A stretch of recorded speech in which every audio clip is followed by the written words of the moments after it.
Kaya tuloy, umiinit yung mata sa kanya kasi namang bonggacious lifestyle ni Hart. Hindi lang siya kasama sa top taxpayer. Saan mo kinukuha pambili niyan? Hart Evangelista papaimbestigahan na nga ba ni Bongbong Marcos dahil sa lavish lifestyle nito? Ramon Tulfo ibinulgar na si Hart Evangelista. Nakakaladkad ngayon ang pangalan ni Hart Evangelista sa gitna ng issue ng katakot-takot na korupsyon ngayon sa gobyerno dahil sa flood control project.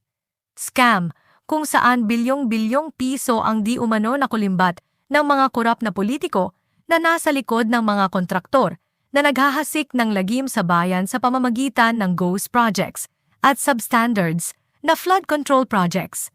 Mas lalong umingay ang issue matapos ibandera sa social media ng mga tinaguriang Nepo babies ang milyong-milyong pisong winawaldas nila sa kani-kanilang suot na luxury outfits, alahas, travel at iba pa kung saan anak sila ng mga politiko at kontraktor na iniuugnay sa katakot-takot na corruption sa flood control project scam. Idinadawit si Hart Evangelista ng mga netizens sa issue ng korupsyon dahil sa nito lamang nakaraang hearing sa Senate patungkol sa flood control project scam, isiniwalat ng isa sa mga contractor na personal siyang nagbigay ng 30 milyong piso kay Chiz Escudero nang tumakbo ito sa nakaraang eleksyon. Yes po. Yeah. Kanino po yun? Kay Senator Cheese po. Senator Cheese Escudero. Yes. Aside, 30 million po. Kino-question din ng mga netizens ang lavish lifestyle ni Hart Evangelista kung saan milyon-milyong piso ang halaga ng lahat ng mga sinusuot nito mula ulo hanggang paa dahil never naman daw ito napasama sa top taxpayer ng BIR. Tulad ng mga Nepo babies, tinatawag nilang Nepo wife, si Hart Evangelista at inaakusahan ngayon ng mga netizens, si Hart Evangelista na di umano galing sa kaban ng bayan, ang ipinambibili nito sa kanyang luxury outfits, mamahaling alahas at lavish lifestyle. Kaya tuloy, umiinit yung mata sa kanya kasi namang bonggacious lifestyle ni Hart. Hindi lang siya kasama sa top taxpayer. Saan mo kinukuha pambili niyan? Isa si presidential spokesperson Claire Castro na kumu-question ngayon sa lavish lifestyle ni Hart Evangelista.